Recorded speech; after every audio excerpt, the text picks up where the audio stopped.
All right, as promised, here is our baseball insider, Steve Phillips, to talk about the situation. I guess my first question is a pretty simple one, Steve. Do you believe that Tuesday's news marks the beginning of the end of Vladimir Guerrero Jr.'s relationship with the Toronto Blue Jays? Absolutely. I don't think there's any question about that. I've always taken when players give a deadline for negotiations, they mean it, and I believe it. Agents can't give you a deadline and then go back on it because then at some point you won't believe anything in a negotiation. So the door's closed. He won't negotiate again until the end of the year when everybody gets a window to negotiate with him, and they'll be one of 30 teams at that time. And then the question is, what happens during the course of the season? Does he get traded at the deadline? Where are the Blue Jays during the course of the year? And as you approach the trade deadline at the end of July, are they within striking distance of a playoff spot? Because if not, they have to trade him. They can't carry him to the end of the year, just get a draft pick unless they're convinced they're going to be a playoff team. And at that point, it's not only Guerrero, but it's also Bichette, it's also Chris Bassett, it's also Dalton Varsho, it's also Chad Green. And so the reality is anybody with an expiring contract, Max Scherzer as well, will likely get dealt at the deadline, and the Blue Jays will free up over $100 million in players that they're moving out. They're going to get a slew of prospects back in return, and they'll have to figure out what they're going to look like in 2026 and beyond. So, Steve, it was just a couple of months ago that the Jays' reported offer for Juan Soto was around the $700 million mark, and presumably Vladdy's ask would be lower than that. So why do you think these two sides were unable to get a deal done? Well, I think, first of all, clearly the Blue Jays valued Juan Soto over Vladimir Guerrero Jr. because they prioritized going after Soto over Vlad Jr. And the reality is that the market, the industry, values left-handed hitting outfielders with that skill set that Soto has over first baseman, right-handed hitting first baseman, who are even of the same age. You know, at some point, we saw how Pete Alonso was treated by the market. A 31-year-old right-handed hitting, power-hitting first baseman couldn't really find any traction in the market. He ended up settling back with the Mets on a 3-year deal with opt-outs after every year.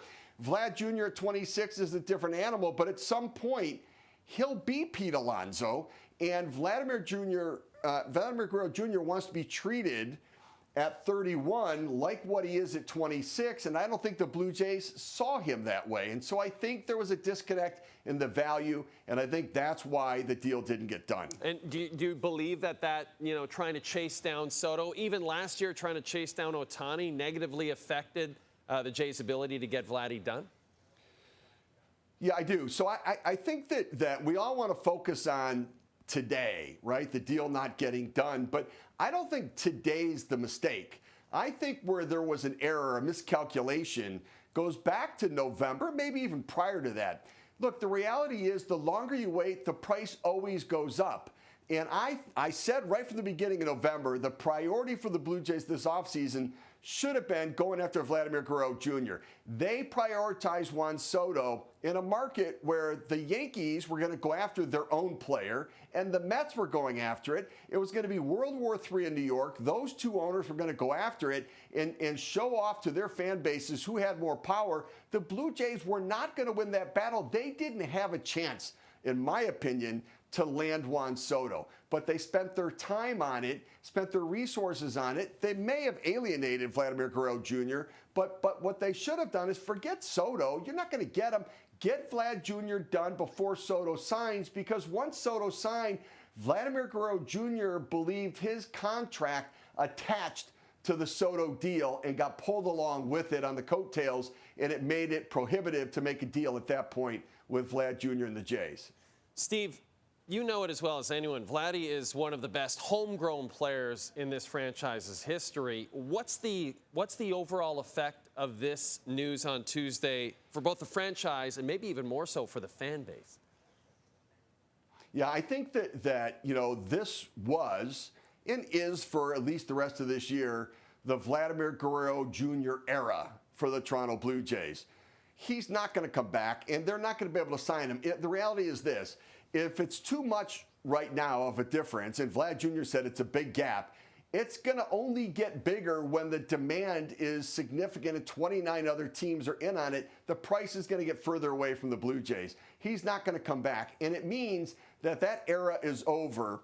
And the Jays could still be competitive next year. They're going to have some good players left. They're going to free up a lot of money to get out in free agency. If they trade a lot of players at the deadline, they're going to bring in a slew of talent that can help the Major League team, prospects that can trade to help the Major League team. But it's not going to be a homegrown team. So it's going to be different. It's going to take a little bit different and more time maybe for the fan base to connect to the roster. But if they win, I think there will be a relationship that can be formed. It's just going to be different and not as special as that homegrown star player and that relationship that existed between Vlad Jr. and the Blue Jays fans. Steve, does the cloud hang over this team this entire season, in your opinion? Yeah, it's interesting. So I think certainly the air got sucked out of the clubhouse today. It feels like the Jays have suffered a major loss. They haven't played any games yet, right? Yep. I mean, it feels like a huge loss.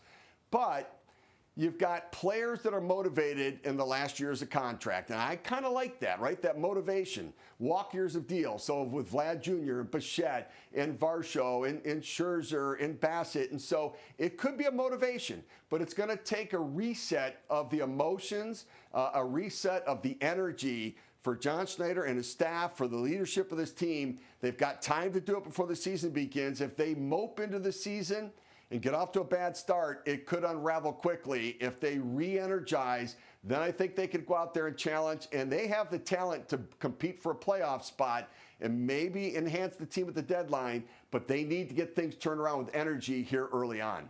Early on, the Jays will open their Grapefruit League schedule. It's already happening, Steve. It's this Saturday at home against the Yankees. Steve Phillips, always great to chat with you. Thanks for this.